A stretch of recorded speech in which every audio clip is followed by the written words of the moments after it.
ಆಗಬಹುದು. ಈ ಮೂರು ವಿಚಾರಗಳ ಬಗ್ಗೆ ಮಾತ್ರ ಯೋಚನೆ ಮಾಡಲಿಕ್ಕೆ ಸಾಧ್ಯವಾಗ್ತದೆ. ಬಹಳ ಸಂತೋಷವಾದ ವಿಚಾರ ಏನಪ್ಪ ಅಂತಂದರೆ, ಸಂವಿಧಾನ ಓದು ಅಧ್ಯಯನ ಶಿಬಿರ ಇವತ್ತು ನಮ್ಮ ಜಿಲ್ಲೆಯಲ್ಲಿ ನಡೀತಾ ಇದೆ.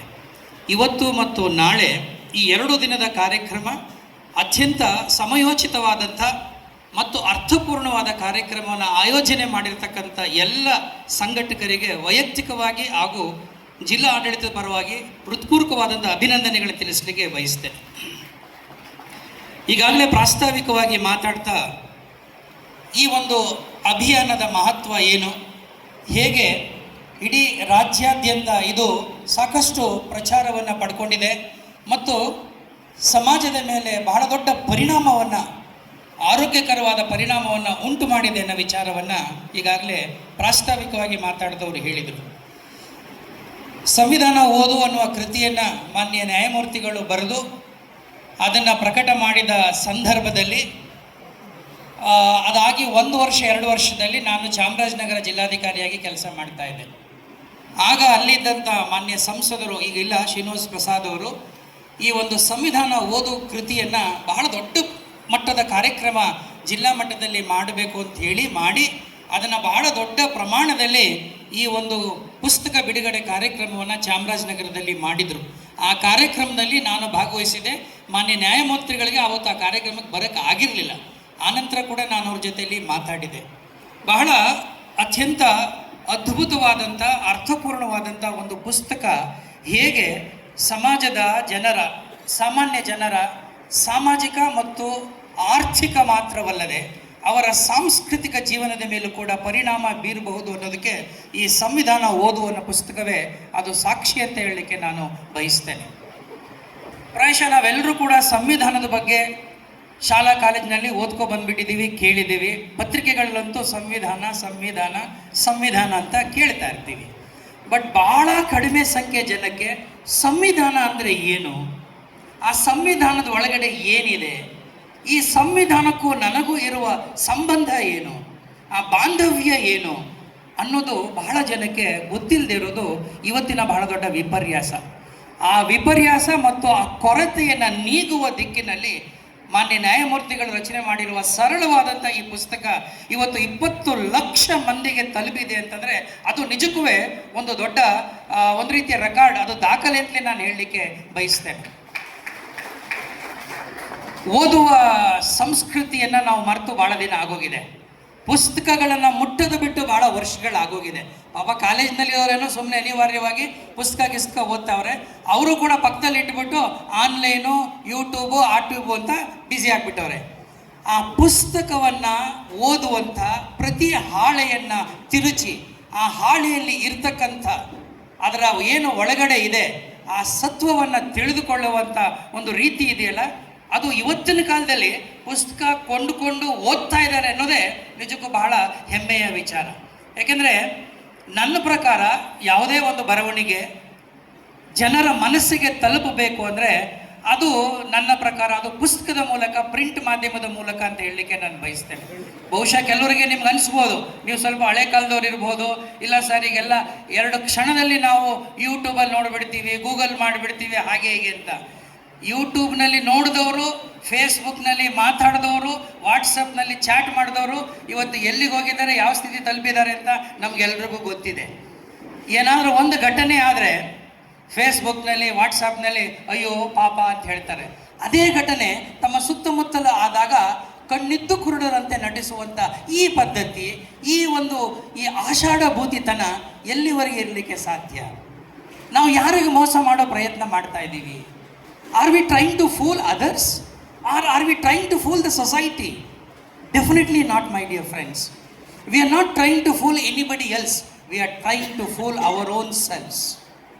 We are trying to fool our own selves. ನಾವು ನಮ್ಮನ್ನೇ ಮೋಸ ಮಾಡಿಕೊಂಡು ಆತ್ಮಘಾತಕವಾದ ಕೆಲಸವನ್ನು ಇವತ್ತು ಮಾಡ್ತಾ ಇದ್ದೀವಿ. ಇದು ಸರಿಯಾದಂಥ ಕ್ರಮ ಅಲ್ಲ ಅಂತ ನಾನು ಈ ಸಂದರ್ಭದಲ್ಲಿ ಹೇಳಲಿಕ್ಕೆ ಬಯಸ್ತೇನೆ.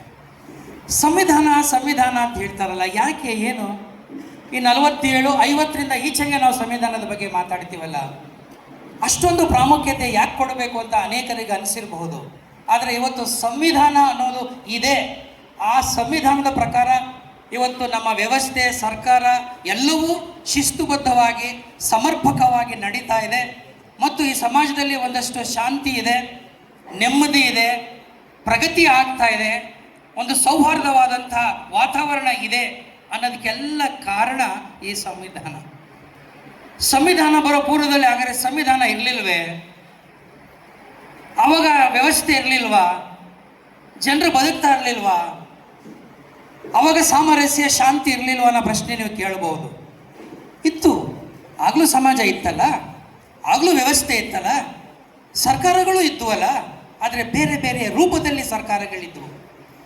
ಆದರೆ ಯಾವೂ ಕೂಡ ಜನರ ಸರ್ಕಾರ ಆಗಿರಲಿಲ್ವಲ್ಲ.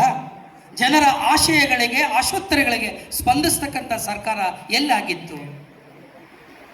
ರಾಜತ್ವ ಇದ್ರೆ ರಾಜ ಏನು ಹೇಳ್ತಾನೆ ಅದು ಮಾತ್ರ ಅಲ್ಲಿ ಕಾನೂನು ಆಗ್ತಾ ಇತ್ತು.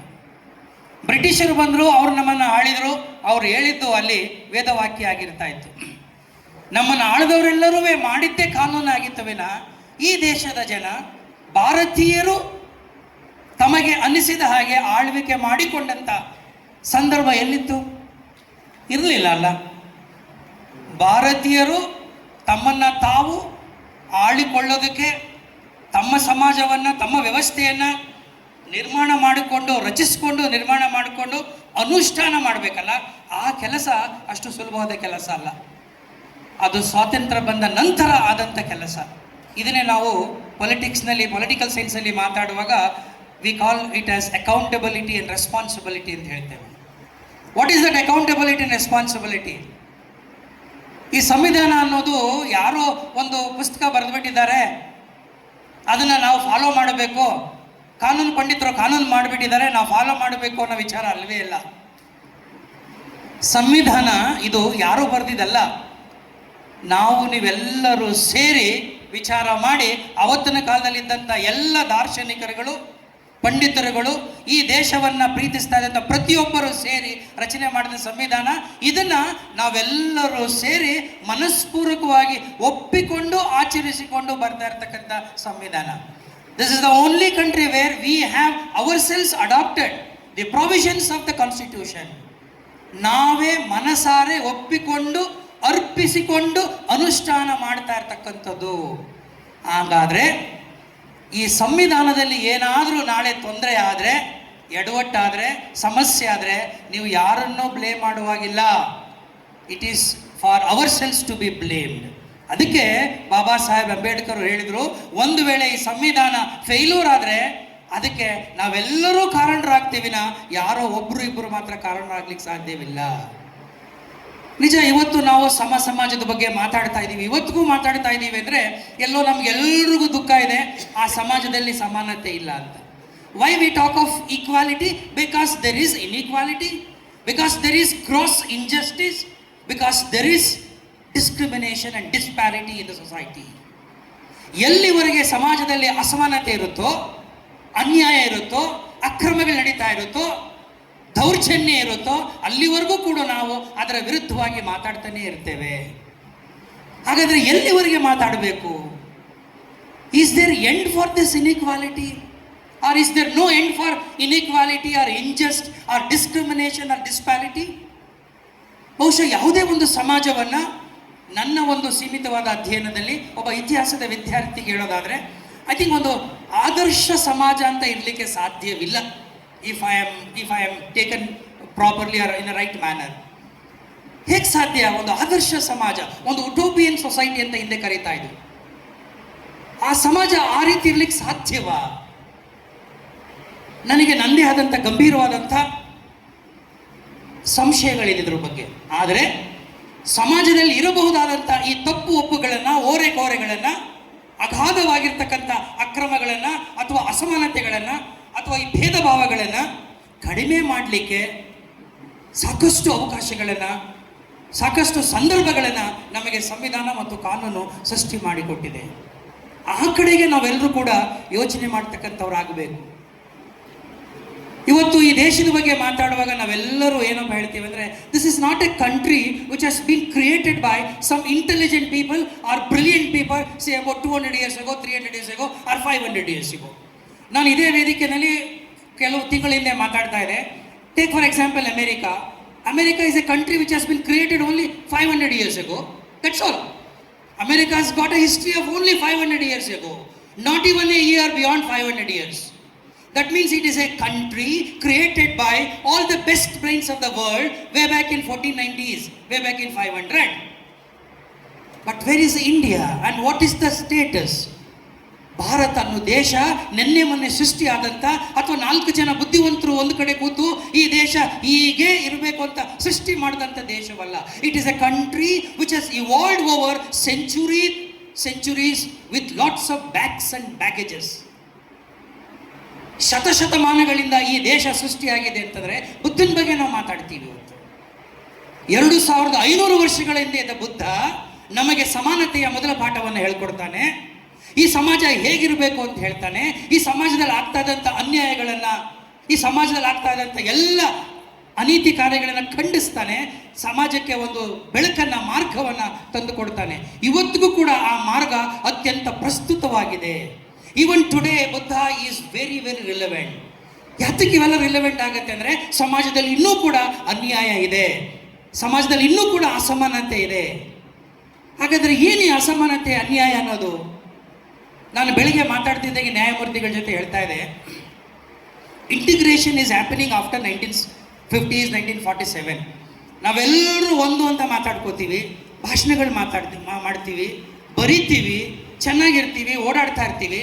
ಆದರೆ ನಿಮ್ಮಲ್ಲಿ is there psychological integration, is there mental integration between you and me? ನಿಮ್ಮ ವಿಚಾರಗಳಲ್ಲಿ ಹೊಂದಾಣಿಕೆ ಇರ್ಬೋದು, ಆದರೆ ಆಚಾರಗಳಲ್ಲಿ ಹೊಂದಾಣಿಕೆ ಇದೆಯಾ? ನಂಬಿಕೆಗಳಲ್ಲಿ ಹೊಂದಾಣಿಕೆ ಇದೆಯಾ? ಸಂಪ್ರದಾಯಗಳಲ್ಲಿ ಹೊಂದಾಣಿಕೆ ಇದೆಯಾ? ಕಟ್ಟುಪಾಡುಗಳಲ್ಲಿ ಹೊಂದಾಣಿಕೆ ಇದೆಯಾ? This is the biggest barrier which is coming in the way of the blending of the minds and the souls of these people in this country.